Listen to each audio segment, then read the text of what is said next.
Now let's go to the next topic. Why the poor get poorer? Bakit yung mahirap lalong naghihirap? Number one is because they are easily discouraged. They listen to negative people. Kapag sinabi sa kanila na huwag kang sumali dyan, racket yan, lokohan yan, nakikinig sila. Kapag sinabi sa kanila dyan, naku, galing na ako dyan, walang mangyayari sa'yo dyan. Alam niyo po sa akin, sinabi yan eh. Pero sabi ko, tamad ka kasi, masipag ako. Walang mangyayari sa'yo, pero sa akin may mangyayari. Hindi po ako nakinig sa kanila. That's the reason naging successful ako. Alam niyo po, let's look at these people na sobrang successful. Mga tao na na-inspire ako kung bakit ako po mismo hindi po ako nakinig sa mga negative na tao. Sabing ganun, we don't like their sound and guitar music is on the way out. Imagine niyo po, yung tape nila, pinapasa nila sa mga recording company. 200 recording companies, dininay sila. Sabing ganun, laos na gitara, hindi na kayo sisikat. Hindi maganda yung tugtog nyo. And sino po sila? These are Beatles. What if nakinig po sila sa mga taong nag-discourage sa kanila? Sigurado po, wala po sila sa kinalalagyan nila. Next po, sabing ganun, you ain't going nowhere son, you ought to go back into driving a truck. Sabing ganun, hindi kasi sikat, wag ka nang kumanta. Pero kung titignan nyo po, sino po yan? That's Elvis Presley. What if nakinig po siya at hindi po siya nagtuloy? Then wala po siya sa kinalalagyan niya. Next po, sabing ganun, the horse is here to stay, but the automobile is a novelty fad. So, ibig sabihin, yung kabayo, hindi mapapalitan niya ng kotse. Siya po si Henry Ford, siya po yung naka-invento ng kotse. Kung titignan niyo po, what if nakinig siya sa mga taong nag-discourage sa kanya? Sigurado po, wala pong kotse ngayon. Hindi po siya yumaman. Another po, in the 1940s, the idea was turned down by 20 companies including some of the biggest in the country. Imagine, after 7 long years of rejection, the idea was accepted. Ano po yan? That was the Xerox machine. Imagine niyo po, 7 long years of rejection. Hindi po siya uminto. Tuloy-tuloy lang siya. Inalok niya lang. Naniwala lang siya na someday merong maniniwala sa kanya. And nangyari po. Kung titignan niyo po kung gaano po kahirap yung pinagdaanan niyang tao na yan. And hindi po siya nakinig sa negative. Next po, there was an old man age 66. Meron po siyang recipe ng manok. Natutulog po siya sa loob ng truck niya. Doon siya nagluluto ng manok. Tapos iniikot niya po lahat ng restaurant. Inaalok niya po yung manok niya. Sabi niya ganon, someday merong maniniwala sa akin at mag-i-invest sa akin at magtatayo ako ng sarili kong restaurant. Alam niyo po, ang naalok niya po was 100 restaurant. Lahat po tinanggihan siya. Ikaw po ba, kung naalok mo 100, magtutuloy ka pa? Actually, nagtuloy pa po siya. 500 restaurant. Baka ikaw, pag umabot na po ng 500, sigurado, ayaw mo na, mag-quit ka na. No, umabot pa po siya ng 1,000 restaurant. Wala rin pong naniwala. O kung tutusin po, kung titignan nyo, siguro kung 1,000 po, amoy-amoyin mo na yung manok mo eh. Eh siguro hindi talaga ito masarap kasi 1,000 na tao na ang tumanggi. Pero imagine niyo nagtuloy pa rin siya. He never stopped believing na yung recipe ng manok niya masarap. Na itong recipe na to, sisikat to at yayaman siya dito. Na someday merong maniniwala dito. And nung na-reach niya po yung 1,009 restaurant, that's the reason na tayo po ang KFC. Kung titignan niyo po, eto pong tao na to, hindi po siya nakinig kahit napakaraming negative na tao. Kahit 1,000 people ang nag-discourage sa kanya, nagtuloy pa rin siya. He never stopped believing. Kaya sana po, when you join this business, huwag po kayo madaling ma-discourage. Kasi let's face it, not all people will join this business. Alam niyo po, 85% ng Pilipinas mahirap eh. 5% lang naman ng mayaman. Hindi po natin pwedeng baliktarin yan. Kaya po hindi po lahat ng tao magjo-join. But the point is, ano ba gusto mo? Mapunta sa 85% ng mahirap or mapunta sa 5% ng mayaman? And yan po yung isang bagay na dinesisyonan ko. Okay, ayaw nyo maniwala sa akin, okay lang. Kasi ako gusto ko mapunta sa 5% ng mayaman. And I continuously believe na merong maniniwala sa akin. In fact, lagi ko nga sinasabi, yung kauna-unahang tao na nagsabi na pupunta siya sa buwan, for example, ako, wala pa po nakakarating sa buwan, sinabi ko sa'yo, pupunta tayo sa buwan. Eh malamang, sasabihin mo, sira ulo nito. Dali na sa mental hospital to.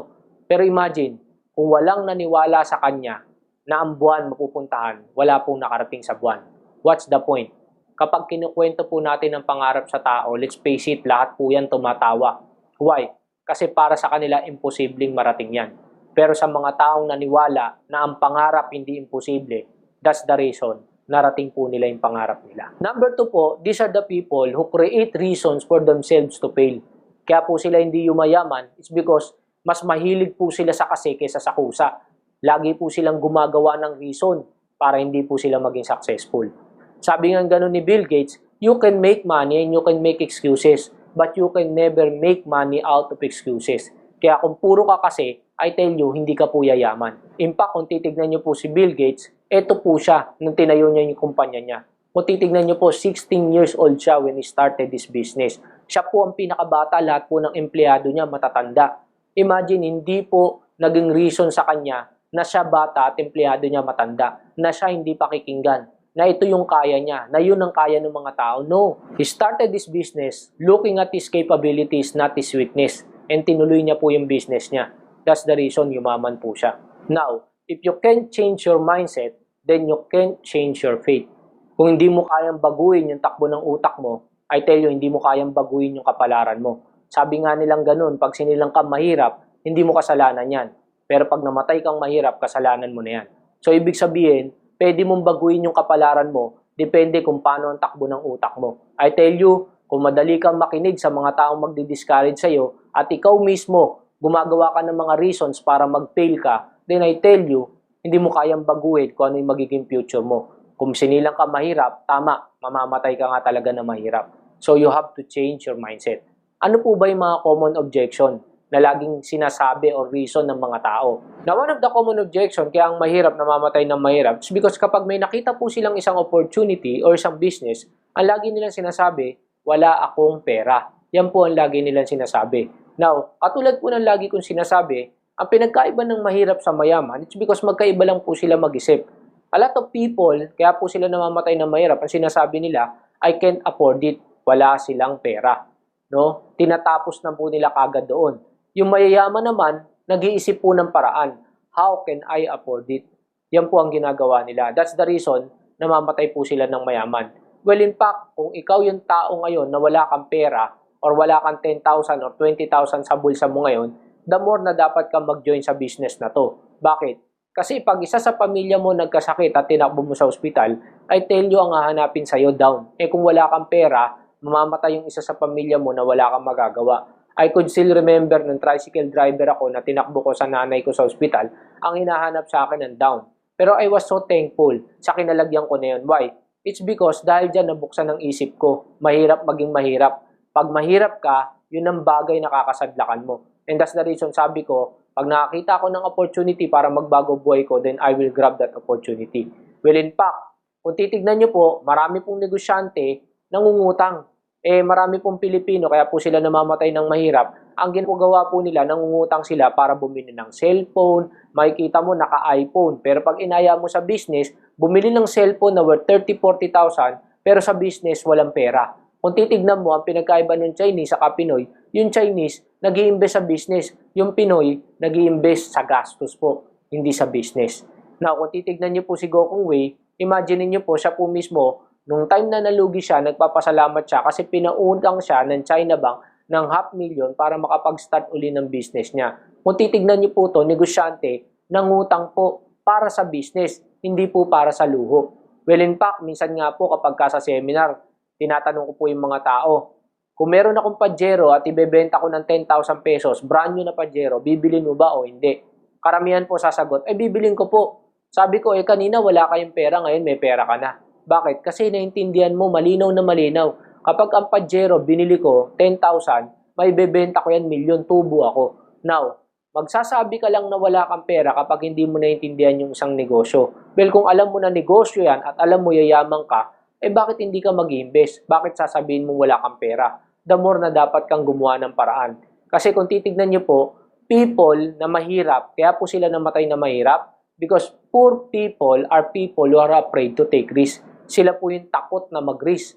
Baka malugi. Hindi po nag-i-start, malulugi na. And alam nyo po, you have to spend money to earn money. Kung gusto mong kumita ng pera, dapat mag-spend ka ng pera. Yan po, hindi ko po makalimutan yan dahil isa po yan sa sinabi sa akin ng Chinese. Kung gusto mong kumita ng pera, mag-spend ka ng pera. Kasi kung titignan nyo po, ihanap nyo po ako ng isang negosyo na hindi po namuhunan. Wala po kayong makikitang ganun.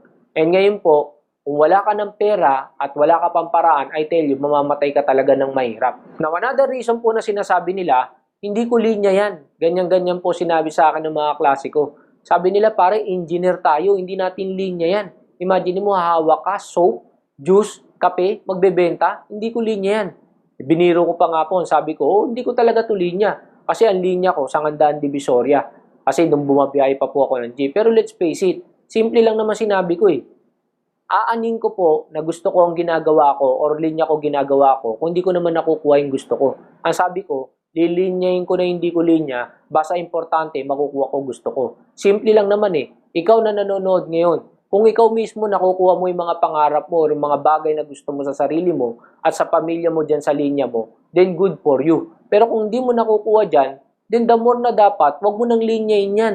Try mo naman yung ibang linya, baka sakali makuha mo yung pangarap mo. Kasi I tell you, darating po yung time kapag hiningi na ng sitwasyon at ang pamilya mo na ang pinag-uusapan, I tell you, iiwanan mo po yung linya mo. That's the reason, marami po mga teacher na dati gusto po nila yun, linya nila yun. Pero on the long run po, since hindi na po nila mabuhay yung pamilya nila, ano po ginawa? Nagpunta sa Hong Kong, Singapore, nag-domestic helper. Hindi na po nila linya. Well, in fact, meron nga po akong kaklase, engineer. Yan po yung isa sa taong nagsabi sa akin na parang hindi ko yan linya. Pero on the long run po, nag-abroad din. Tigawali sa Disneyland, 150,000 ang sahod. Kung titignan nyo po, malayo na sa linya yun. Engineer ngayon, tigawalis. Pero the point is, hiningi na ng sitwasyon. Kailangan mo nang mabuhay ang pamilya mo. Magkaroon ng magandang kinabukasan. Kaya dumating yung point, pinili mo rin yung hindi mo linya kasi pamilya na po ang pinag-usapan. Now, another reason na sinasabi po nila kung bakit sila mahirap, wala akong gaanong kakilala. Mahihiyain kasi ako. Well, okay, hanap mo ko ng business na lahat po ng bumili sa kanila was mga kakilala nila. Well, in fact, kung puro kakilala lang po nila ang bumili sa business nila, sigurado po hindi po sila yumaman. Kaya nga di ba po katulad po ng kinuwento ko po na yung may-ari po ng mineral water station, pag hindi siya makabenta sa store niya, siya mismo nagbabike siya, nag-iikot-ikot siya sa mga subdivision para mag-ipit ng flyer. Imagine niyo po, makakakilala niya po ba yun? Hindi. Why? Kasi kung gusto mong kumita sa business mo, maghahanap ka ng mga tao, ng mga customer kahit hindi mo nakakilala. Jollibee, puro kakilala niya po ba bumili sa kanya? Well, in fact, nung inaalok niya nga yung franchise, di ba karamihan po ng mga kakilala niya, pinagtawanan siya. Kaya nga po ngayon, doble or triple po ang babayaran ng mga kaibigan niya kapag nag-franchise, lalo na po yung mga nagtawa sa kanya. Dahil nung time na nag-i-start siya, hindi po naniwala yung mga tao na yun. Kaya ako po, hindi po enough reason na wala kang gaano kakilala or mahihiyain ka. Kasi lalo na po ngayon. Why? Kasi meron na po mga social network, meron na pong Facebook, may Twitter na, may Instagram. Kung yan po ginagamit mo para makipagkaibigan or mag-post ng mga kaartihan mo na hindi naman nagbabago buhay mo, this time gamitin mo na yung social network para sa ganitong business, mag-post ka na this time, negosyo. Alam nyo po, napakaraming tao na yumaman ngayon sa Facebook, ang Instagram. Bakit? Kasi po ginamit po nila sa pagbibusiness. Hindi po nila ginamit sa kaartihan or pagpo-post ng mga walang kwentang bagay at nag-aaksaya lang po ng oras pero hindi naman nagpupudos ng pera. You have to change your mindset. Your time is important. Gamitin mo sa bagay na kikita ka. Another reason po na sinasabi nila, simpleng buhay lang gusto ko.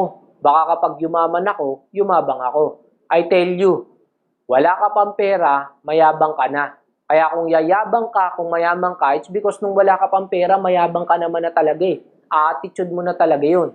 Now, maraming tao yun nga ang sabi, ang gusto nila simpleng buhay lang. Alam nyo guys, hindi ko makalimutan yung sinabi nung napanood ko. Sabi niya gano'n, iba ang buhay kapag nasa taas ka. Kasi kapag nasa taas ka, anytime pwede kang mag-fishball, pwede kang mag-isaw. Pero kapag ikaw nasa ilalim ka, bukas hindi ka pwede magkotse. Irreversible yun. Ako po, ang gusto ko, ang forma ko po, kung makikita niyo po ako dati, simple lang po ako, naka-short, naka-t-shirt lang ako. Kasi why? Mas gusto ko po titignan ako mula ulo hanggang paa. Pero let's face it, mas malaki po kinikita ko sa inyo. Teka lang, nakakotse ako. Now, anong point ko? Kahit kumikita ka ng malaki, kung gusto mo mamuhay ng simple, pwede. Pero kapag kumikita ka ng maliit, kahit gusto mo maging marangya, hindi uubra. Irreversible po yun. What if gusto ng anak ko maglakad? Okay lang, at least may kotse kami. Kung sabihin man sa akin ng anak ko, Papa, ayoko magkotse, maglakad lang tayo, at least pwede. Ang mahirap, yung sobrang lakas ng ulan, tapos kasama mo pamilya mo, namamasyal kayo, tapos ang hirap sumakay, tapos wala kayong kotse. Tapos ang sasabihin sa'yo, Papa, nakakainggit sila, no? Sila may sasakyan, tayo wala. Napakasakit sa loob po nun. In fact, yung nagsha-shopping nga lang po Tapos ituturo ng anak mo yung chocolate. Tapos pagkakita mo ng presyo, sasabihin mo, ay anak, may langgam. kasi hindi mo kayang bilhin, kaya sinabi mo may langgam. O kaya magtuturo siya ng laruan, no? Ng teddy bear, ganito kalaki. Ay anak, delikado yan, baka mabagsakan ka. Ito lang teddy bear nito. Why? Kasi yun yung mas mura. Alam niyo po, bilang family man, alam ko, masakit sa loob natin na hindi natin kayang bilhin yung gusto ng anak natin. Yun nga po yung reason kung bakit minsan nag-a-abroad tayo eh. Gusto natin kumita ng malaki para mabigay natin yung pangarap natin para sa pamilya natin. Kasi masarap sa loob natin na nabibili natin yung mga bagay na gusto nila. Another po, kung tatanungin po natin yung anak natin kung saan niya gustong isilang, sa mahirap ba o sa mayaman na pamilya, I tell you, huwag nyo na pong tanungin. Kasi alam nyo na po ang magiging sagot niyan. Alam nyo po, ang bata po yan ang pinakamatiisin sa buong mundo. Kahit saan mo pag-aralin, mag-aaral. Kahit saan mo pakainin. Or kung ano man ay pakain mo, yun ang kakainin. Kahit ano ipasuot mong damit, yun ang susuot. Kaya kung meron kang opportunity para mabigay mo yung masigit pa sa kaya mong ibigay, then grab that opportunity. Ako, aminin ko po, ang tatay ko gusto simpleng buhay lang. Namatay jeepney driver. Since driver lang po siya, hindi niya naipamana yung jeep. So, kailangan po namin gumapang. Kailangan ko mag-self-supporting para buhayin ng pamilya ko at makapagtapos ng pag-aaral. Why? It's because nangarap siya ng simpleng buhay. And yun po yung isang bagay na ayokong maranasan ng mga anak ko. Kaya alam niyo po, yes, oo, money can't buy happiness. But I tell you, it can create happiness. Kapag nabibili mo yung mga bagay na gusto ng pamilya mo, hindi kayang bilhin ng pera yung saya na nararamdaman mo kapag naibigay mo sa kanila yung mga bagay na gusto nila. Kaya I tell you, please, wag mong hangarin yung simpleng buhay.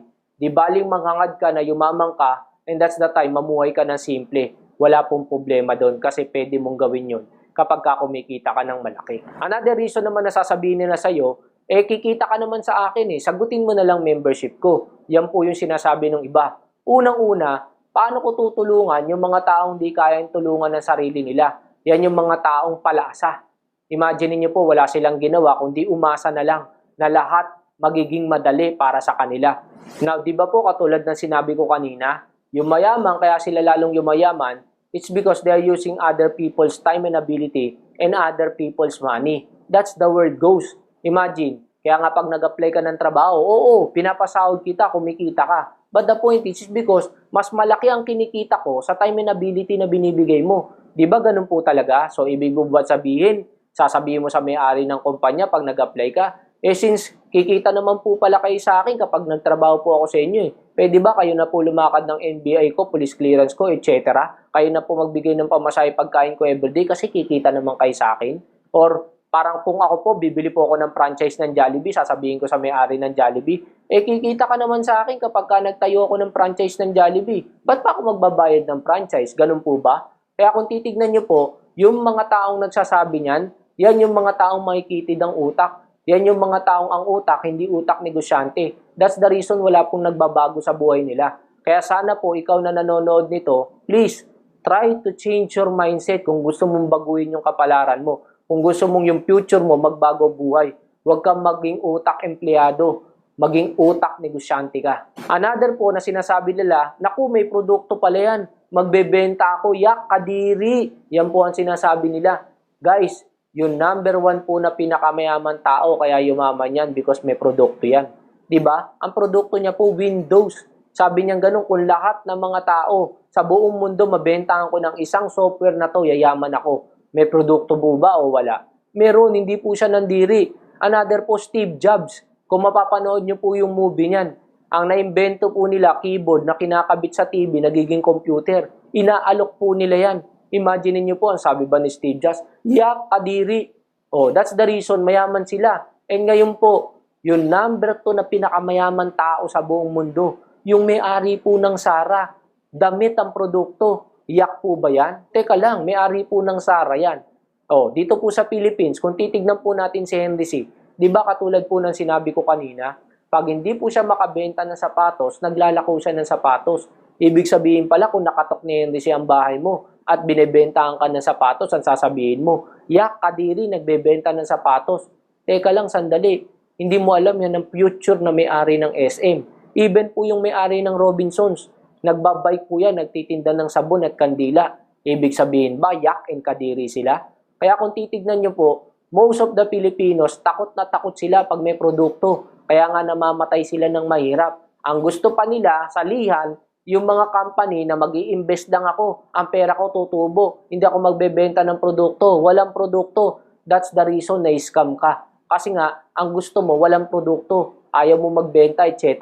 Well, dapat, hindi mo pandirihan ng produkto. Dapat nga matuwa ka. Kasi simple lang naman eh. Kapag ginagawa mo yung ginagawa ng mayaman, yayaman ka. Ganun lang po kasimple. Another reason po na sinasabi nila, kumikita ka na pala bakit ka pa nagre-recruit? Na kung titignan nyo po, maraming tao, ganyan din po mag-isip. Imagine niyo po, isa pa lang po ang trabaho nila, masaya na sila, kontento na sila. Isa pa lang business nila, okay na sila. Ibig bang sabihin, yung Jollibee, dahil mayaman na sa Jollibee, mag-stop na siya. Ba't ka pa mag-o-open ng Greenwich, Chowking, etc.? Mayaman ka na nga sa Jollibee. Ganun po ba dapat ang thinking?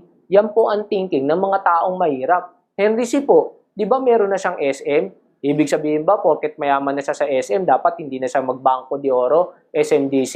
Again, iba po ang utak ng mayaman sa utak ng mahirap. Yung taong nag-iisip po niyan, yung mga taong utak mahirap. You have to change your mindset. Kung gusto mong umasenso, hindi pwedeng umasa ka sa isang trabaho mo. Hindi pwedeng umasa ka sa isang negosyo mo. Another po na reason na sinasabi nila, baka mas-scam ako. Guys, nung nag-aral ka at nagtrabaho ka, imagine 6 years sa elementary, 4 years sa high school, 5 years sa college. Dapat pag-graduate mo, malaki kita mo. Tapos pagka nagtrabaho ka na, saka mo malalaman, maliit pala kita mo. Di ba na-scam ka din? And imagine, 10 years or 30 years ka na sa work na pinagtatrabaho mo, may nagbago ka na ba? Di ba wala pa rin nagbago? Ibig sabihin, everyday kang na-scam sa bagay na ginagawa mo. Yan ang totoong scam. Imagine mo, 30 years ka na, ni hindi ka pa nakatungtong sa 30,000, di yan ang scam. Kaya kung scam to, magpapascam ako. Bakit? Kasi dito may nag-1 milyon isang buwan. May nagto 200, 300,000 isang buwan. Kaya kung scam to, di magpa-scam na lang ako, kesa naman na-scam din ako sa bagay na ginagawa ko. Another, rich people are not afraid to take risks. Alam niyo po, yan ang challenge ng ibang tao. Nung kausap ko yung mga klase ko, anong sabi nila? Pare, safe na ako dito, okay na ako sa engineer kasi dito fix ang income ko. Every month may 10,000 ako. Oo, kaya nga 20 years ka na, 10,000, 15,000 ka pa rin. Nag-increase ka man, gano'ng kaliit. Dito matagal nga, pero pagpalagay natin, 1 year bago ako nag 100,000. Unang buwan ko, 4,000. Mas okay naman to. Kasi 1 year nag 100,000 ako, kesa naman hintayin ko, yung 10 taon, 20 years, baka kahit yung 100,000, hindi ko mahawakan. Kaya guys, tandaan nyo, kung okay ka at kontento ka sa ginagawa mo at takot ka mag-risk, hindi po yan ang utak ng mga taong naging mayaman. You have to take risk kung gusto mong yumaman. Well, in fact, yung number 3 na pinakamayaman tao sa buong mundo, yumaman po siya dahil siya yung tao na gustong-gusto niya po ng risk. Ang negosyo niya po was stock market, investment. Well, pag nasa investment ka po, stock market, yan po yung game of risk. Pero imagine niyo po, that's the reason yumaman siya. Kaya po yan ang utak ng negosyante. Hindi po yan takot mag-risk. Well, in fact, pag nagtayo ka ng business, imagine niyo po, lahat po ba ng nagtatayo ng hardware, yung mayaman? Di ba meron po nagsasara? Ibig bang sabihin, yung mga nagsara na scam sila? Kung titignan nyo nga po may-ari ng Figaro nung in-interview siya Sabing ganun, ilang business ang tinayo mo? Sabi niya, 10. Ilan ang kumita? Sabi niya, Figaro lang. So, ibig sabihin ba, yung siyam na tinayo niya nung hindi siya kumita, na scam siya? Even yung mang inasal po, pag nabasa niyo po bibliography niyan, ang dami niya pong negosyong tinayo. Pero ang kumita po mang inasal, doon po siya pumutok talaga. Ngayon pa lang po siya uli nag-open ng ibang business like City Mall.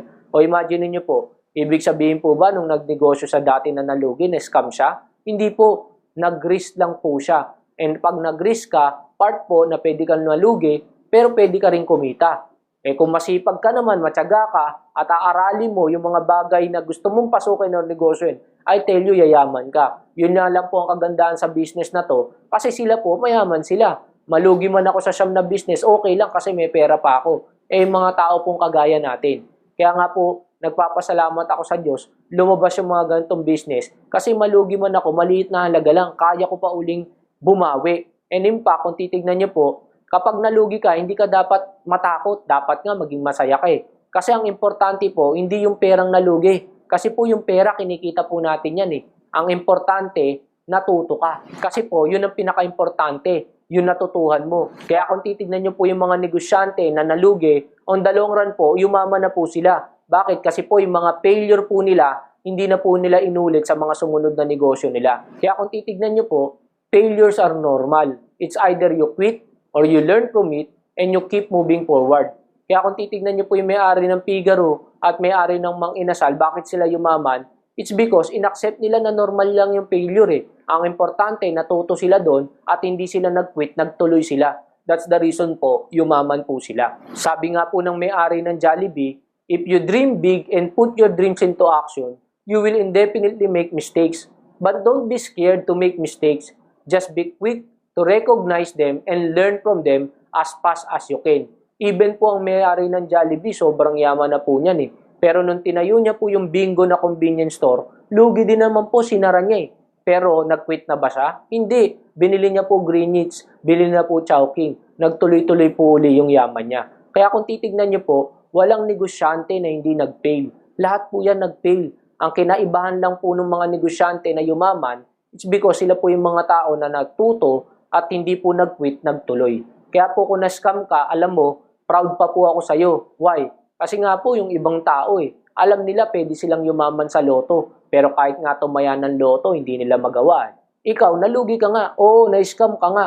But the point is, hindi ka natakot to take the first step na mag-try.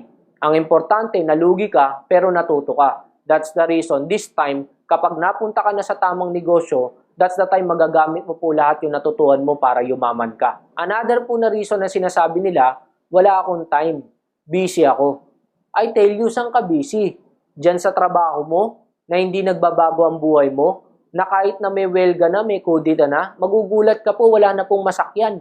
Nakarating pa po sa Makati. Or kaya po, hanggang dibdib na po ang tubig. Baha na. Nakarating pa uli sa Makati. Imagine niyo po, ang sipag pumasok, busy sila. Pero hindi naman nagbabago buhay nila. Mamaya naka-MRT, nakikipagsiksikan din. Tapos reklamo ng reklamo, kapag sira ang MRT, unang-una, diyan ka busy. Sa bagay na pinagtatrabahuhan mo na hanggang MRT lang ang kayang ibigay sa'yo. Guys, you are busy creating other people's dream. Hindi mo dream ang ginagawa mo. Dream ng ibang tao ang pinagsisipagan mo. Dapat dream mo ang pagsipagan mo. In fact, sabi nga ni Henry C., each of us is given by God equal time, 24 hours a day. It is up to you if you want to use it and how you choose to use it. Maraming Pilipino po kasi may 24 hours din. Kaso ginagamit nila sa panonood ng telenovela, paglalakwatsa, panonood ng sine, pagko-concert, etc. Kung titignan nyo po sila, doon po nila inuubos yung 24 hours nila. Tapos galit na galit sila kapag ka sila mahirap at yung mayaman, lalong yung mayaman. Well, in fact, yung mayaman, ginagamit nila yung 24 hours nila sa pagdi-business. Paglabas nila, in fact, tignan nyo po yung mga Chinese, katulad po ng sinabi ko, paglabas ng eskwelahan, nasa hardware. Paglabas ng eskwelahan, nasa butik. Imagine niyo po, doon po nila inuubos lahat ng oras nila. Or kaya po, pag wala pong pasok sa eskwela, bakasyon, anong ginagawa? Nagtatrabaho po sila sa sariling kumpanya nila. So kung titignan niyo po, kaya sila yumaman, it's because ginagamit po nila ng tama yung 24 oras nila. Kaya ikaw na nanonood dito ngayon, again, busy ka? Guys, you have your 24 hours. Nasa sayo kung saan mo gagamitin yan. Sa bagay na magbabago buhay mo, o sa bagay na ang kine-create mo yung pangarap ng boss mo at sila ang nagbabago buhay, hindi ikaw. Another reason pa po na sinasabi nila, hindi ako magaling magsalita, hindi ko kaya yan. Alam nyo po, nung hindi pa po ako kumikita, na-inspire po ako dun sa isang tao na yun na na-meet ko. Alam nyo po, every time nanonood po ako, nakikita ko sila, kinikilabutan po ako. Bakit? Kasi po yung grupo po na yun, puro po sila pipe. Yung upline po nila, Pipe, kumikita ng 70,000. Gigil na gigil ako kasi sabi ko, ako hindi ako magaling magsalita. Eto, hindi to nagsasalita. Pero kumikita po ng 70,000. Guys, hindi naging reason sa kanila na pipi sila para kumita sila. And a lot of people, a lot of Filipinos, nag-iisip sila palagi ng reasons. Kagaya niyan, hindi sila magaling magsalita, kaya hindi po sila kumikita. Well, in fact, sabi nga ganun yung iba, mahihain daw. Pero alam niyo po sa seminar, pag pinagtaas ko ng kamay, taas ang kamay na mahihain. Magugulat ka, magtataas ng kamay. Sabi ko, saan ka nakakita ng taong mahihain na nagtaas ng kamay? Tapos tawanan sila. Why? Kasi tayo mismo ang nagmamindset sa sarili natin na ito lang yung bagay na kaya nating gawin. Hindi ako magaling magsalita, ito lang ang kaya kong gawin. That's the reason na mamatay ka na mahirap. Why? Kasi you are putting limitation sa sarili mo. In fact, sabi nga ni Henry C., if anyone tells me he can't, I ask why can't you? All of us are created equal. Totoo naman. Lahat naman tayo nilikha ng Diyos pare-pareho. Bakit hindi mo makakaya? Sabi rin ni Henry Ford, if you think you can and you think you can, you are right. Ibig sabihin, kung ano ang iniisip mo, tama ka. Kung ano ang sasaksak mo sa isip mo, yun talaga ang mangyayari sa'yo. Kaya kung ano yung paniniwalaan mo, then yun din ang mangyayari sa'yo. Kaya guys, kung pinaniniwalaan mo na hindi para sa'yo ito, hindi talaga para sa'yo ito. Kung paniniwalaan mo naman na para sa'yo ito, then para sa'yo ito. Kung paniniwalaan mo na hindi ka magiging successful dito, then I tell you, hindi ka talaga magiging successful dito. Kung paniniwalaan mo na successful ka dito, and that's the time magiging successful ka. Kaya kung tutuusin, ako po, 4 kaming in-invite. Yung 3 po negative. Ako po, nagtuloy ako. In fact, yung mismong taong nagbitbit sa akin, hindi nag-join eh. Kasi siya mismo, hindi siya naniwala na para sa kanya to, na magiging successful siya dito. Kaya nga sabi niya sa akin, nung nag-usap kami uli, alam mo pare, alam ko naman para sa iyo yan eh. Imagine niyo po, siya po mismo hindi siya naniniwala na para sa kanya. Well ako, tinanggap ko para sa akin. That's the reason po, nagbago talaga ang buhay ko. Siguro, I will end up with this story. Merong story tungkol dun sa 2 investigador na nakakita sila ng kotse bubangga. Nung nakita nila yung kotse bangga na, pinuntaan nila yung kotse. Nung nakita nila, patay yung nanay, yung tatay, pati yung 2 anak sa likod. Ang nakita nila, ang buhay, isang unggoy lang. Paalis na po sila nung naalala nila, teka lang yung unggoy buhay. In-interview nila yung unggoy. Sabing ganon, unggoy. Anong ginagawa nung tatay? Bakit yung tatay patay? Sabing ganon, umiinom. Kaya pala namatay yung tatay kasi umiinom. So sabing ganon, bakit naman yung nanay patay? Nagbubunga nga. So ibig sabihin, yung tatay umiinom, yung nanay nagbubunga nga. Kaya siguro nabangga at patay lahat. Sabi, ba't yung batang lalaki sa likod patay? Nagbabasa. Yung batang babae, natutulog. Now, nung paalis na po sila, naalala nila, yung unggoy, ano ginagawa? Bakit buhay? Tinanong nila yung unggoy. Ikaw, unggoy, bakit ikaw? Anong ginagawa mo? Bakit ikaw buhay? Alam niyo po, sabi ng unggoy, siya pala nagdadrive. Yes, the story nakakatawa. Pero kung titignan niyo po, maraming tao po kasi mahilig pong makinig sa mga unggoy or pinapadrive po nila yung buhay nila sa unggoy. 2 po yan eh. External saka internal. Ibig sabihin ng external, yan yung mga taong nagdi-discourage sa'yo. Kapag ka nakinig ka sa kanila, I tell you, pinadrive mo yung buhay mo sa kanila. Kaya ako po, dinidiscourage ako. I tell you, hindi ko po sila pinakinggan. Bakit? Pag isa sa pamilya ko nagkasakit, hindi mo kayang ipagamot. Pagka kailangan ko ng pambayad sa kuryente, tubig ko, hindi mo kayang ibigay. Well, in fact, pati yung mga pangarap ko para sa pamilya ko, lalong hindi mo kayang ibigay. Kasi sarili mo nga, hindi mo kayang tulungan eh. Pamilya ko pa. That's the reason hindi po ako nakinig sa kanila. Alam niyo po, yung external, yan po yung mga taong mag-discourage sa'yo. Ang masakit po kasi yung internal. Yung ikaw mismo ang nagsasabi sa sarili mo ng mga reasons para ikaw hindi ka maging successful. And ang masaklap dyan, kinampihan mo pa. Minindset mo mismo sarili mo. Guys, I tell you, this is one message na maiiwan ko po sa inyo. Guys, wag mo pong hayaan yung ibang tao at yung unggoy sa katawan mo ang mag-decide sa'yo kung ano yung kaya mong gawin. I tell you guys, katulad ng sinabi ni Henry C., lahat tayo nilikhang equal. Kung nakaya namin maging successful, I tell you, makakaya mo rin. I will leave you with this quotation. Don't let other people tell you what you can and you cannot do. Remember that the greatest barrier between you and your success is yourself. Bakit ikaw? Kasi kung hindi mo entertain lahat ng negative at sa sarili mo, tatanggihan mo lahat yung mga negative na yan, then you will become successful. Kung yung mismong nasa loob mo, yung unggoy mo sa katawan, hindi mo paniniwalaan, then I tell you, you will become successful. Kaya guys, ikaw lang din ang makakagawa ng success mo. Nandito po kami, tuturuan namin kayo. But still, you have to accept the fact that this business is for you and kaya mo po maging successful dito. And together po, pagtulungan po natin. So sana po, makasama po namin kayo sa business na to. Let's help each other. Lahat po na ma-invite natin. Let's share this powerful message para mas marami pa po ang magbago ang buhay, including you. So sa inyo pong lahat, again, my name is Dennis Villarosa. Maraming salamat po. See you on the next and final video.